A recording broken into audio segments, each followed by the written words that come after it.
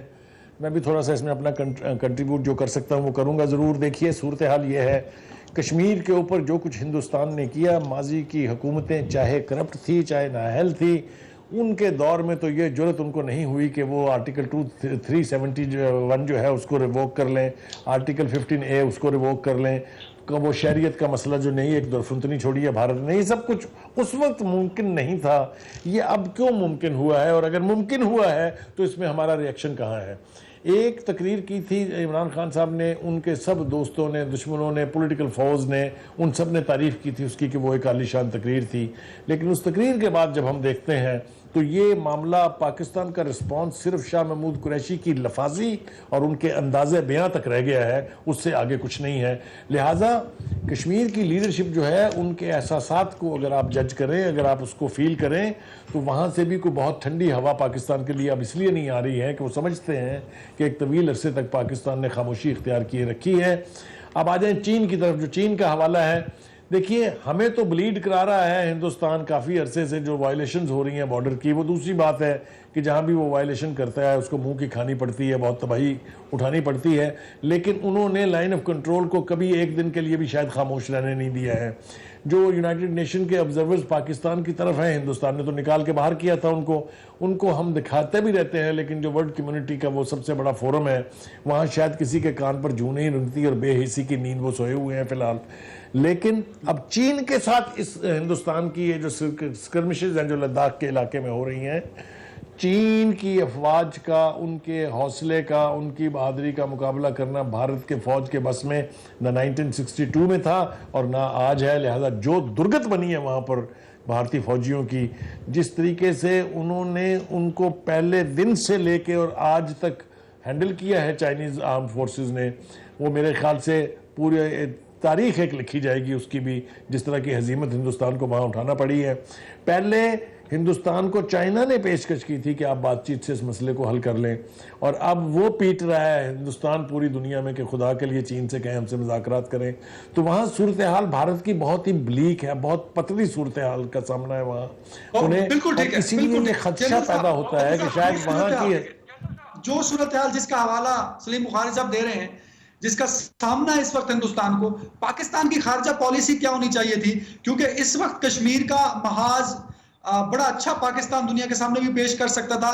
ہم ہمیشہ سے ڈیفینسو رہے ہیں، کیا ابھی بھی ہمیں ڈیفینسو رہنا چاہیے آج کل کے جو حالات ڈیولپ ہو چکے ہیں؟ سر دیکھیں، ہم ڈیفینسو پہ نہیں رہے. ہماری پالیسی یہ تھی کہ تو تاریخ بتاتی ہے کہ دو نیوکلیئر پاورز میں ڈائریکٹ جنگ نہیں ہوئی، اور ہمیشہ کوششیں کی جاتی رہی کہ خطے کو تباہی سے بچایا جائے. لیکن جو خرابی تھی وہ آپ دیکھیے کہ پچھلی حکومت کے دور میں کشمیر کا نام لینا بھی گناہ تھا. ہم نے اوفا میں جا کے معاہدہ کیا، کشمیر کا نام ہی نہیں لیا وہاں، اور یہ مسئلہ ہمارا بہت گمبھیر پیچھے رہا. اس کے بعد یہ ہوا کہ ہمارے حکمرانوں نے خود ہی کہا کہ کیا ہمیں بامبے میں یہ لوگ بھیجنے چاہیے جو جا کے وہاں پہ اتنے لوگوں کو مار، یعنی یہ پوچھا ہی نہیں کسی نے کیا ہم نے بھیجے بھی تھے یا نہیں. میں واضح کہتا ہوں کہ وہ انٹیلیجنس ایجنسی ISI تو بہت سپیریئر انٹیلیجنس ایجنسی ہے، وہ انٹیلیجنس ایجنسی دمڑی کی انٹیلیجنس ایجنسی نہیں ہے جو وہاں پہ جس کے ریسورسز نہ اور یہاں سے آدمی اپنے گھر سے بھیج کے مروائے. یہ ہوتا ہی نہیں. لیکن یہ الزام بھارت نے لگانا تھا، فالس فلیگ آپریشن کر کے انہوں نے لگایا، اور ہمارے حکمران شامل ہو گئے، شریک ہو گئے اپنے ملک کو ذلیل کرنے کے. نتیجہ یہ ہوا کہ ساری دنیا نے مان لیا کہ پاکستان ٹیررزم کرا. جب پلوامہ کا واقعہ ہوا تو ادھر انڈیا نے الزام لگایا، شام تک کو امریکہ نے، برطانیہ نے، فرانس اور آسٹریلیا نے کہا جی India retains the right to retaliate, ایک لیجیٹمیسی اس کو دے دی ایگریشن. یہ پاکستان کا ڈائلیما تھا کہ آپ کے اپنے لوگوں نے اپنے ملک کو مجرم بنا کے دوسروں کے سامنے پیش کیا. یہ ہم محبت تھی اس ملک کے ساتھ. نتیجہ یہ ہوا کہ ان اس خباثت کی وجہ سے یہ ملک جو ہے آج دنیا کے سامنے 70,000 لوگ اپنے مروانے کے بعد بھی یہ مجرم بنا ہوا تھا، اور اس وجہ سے آپ ڈیفینس. اب آ کے تھوڑی اس حکومت میں عقل آئی ہے کہ آپ نے فالس فلیگ آپریشن کا ذکر کرنا شروع کیا ہے، آپ نے پردہ اٹھانا شروع کیا ہے کہ بھارت کہاں پہ. ابھی یہ پردہ کھولا، آپ نے بات کھولی ہے کہ جو انہوں نے کابل میں سکھوں کے مندر پہ حملہ کروایا تھا اور الزام لگا دیا طالبان پہ اور پاکستان پہ، آج وہ بات کھولنی شروع کی ہے کہ جناب انڈیا نے خود کرایا. یہ چیزیں اب کھل رہی ہیں، اور جب کھلیں گی دنیا مانے گی کہ بھارت ایک مجرم ہے، تو آپ کو پھر حق حاصل ہوگا کہ بھارت سے بدلہ لیں جو وہ آپ کے ساتھ کرتا رہا. لیکن دنیا کے سامنے آپ مجرم تھے، یہ آپ کے ساتھ بڑی زیادتی کی آپ کے اپنے لوگ، اور اس کی وجہ سے پاکستان کا انیشیٹو ختم ہوا رہا دنیا. یہ المیہ ہے ہمارا کہ ہم اپنے ذاتی مفادات، ذاتی دشمنیوں کی بات کو سیٹل کرنے کے لیے اپنے ملک کو. جنرل صاحب بڑا آپ کا کمپریہنسو جواب مل گیا، لیکن میرا سوال سر آج بھی ابھی بھی وہی سسٹین کرتا ہے. سر نیپال نے جو کیا، جو چائنا نے کیا، وہ پاکستان نہیں کر سکا. سر جہاز آئے، ہم نے ریٹیلیٹ کر دیا، ہم نے ریسپانس دے دیا، ان کے جہاز جو ہے ہم نے مار گرائے. تو ہماری پالیسی ڈیفینسو ہی رہی ہے نا سر پچھلے 1 سال میں. لیکن پچھلے 1 سال میں نیپال ڈیفینسو نہیں رہا، چائنا ڈیفینسو نہیں رہا. مطلب میرا اس کانٹیکسٹ میں سوال تھا سر آپ سے. نیپال ڈیفینسو میں ہی ہے، نیپال نے کچھ نہیں کیا، جا کے نیپال نے کچھ نہیں کیا، چائنا نے کیا. چائنا کا آپ یہ ذہن میں رکھیے کہ چائنا اور انڈیا کا کوئی مقابلہ نہیں ہے ملٹری پاور کے لحاظ سے، لیکن انڈیا جو ہے وہ کیپچولیٹ کر گیا.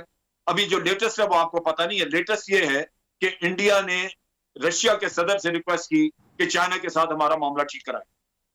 نتیجہ یہ ہوا کہ انہوں نے 22 جون کی تاریخ دی ہے، اور اب چائنا کا فارن منسٹر اور انڈیا کا فارن منسٹر یہ رشیا جا رہے ہیں 22 جون کو، وہاں پہ ان کے فارن منسٹر کے زیر تحت بیٹھ کے تو وہاں پہ ان کی معاملہ فہمی کروائی جائے. انڈیا نے ڈیفیوز کیا، انڈیا نے ان کے کندھے پہ، رشیا کے کندھے پہ رکھ دیا، اور مجھے پورا یقین ہے کہ رشیا ان کو معاملہ وہاں پہ سیدھا کرا کے، ٹھنڈا کرا کے وہاں سے نکالے گا. یہ جنگ نہیں آگے بڑھائی جا سکتی تھی، یہ تو دونوں پورا خطہ تباہی میں دھکیل دیتے. یہ انڈیا ہاتھ ڈالتا ہے. صابر شاکر صاحب ایک کامنٹ صابر شاکر صاحب کی طرف سے، پاکستان کی خارجہ پالیسی کیا ہونی چاہیے اس ٹائم پہ سر؟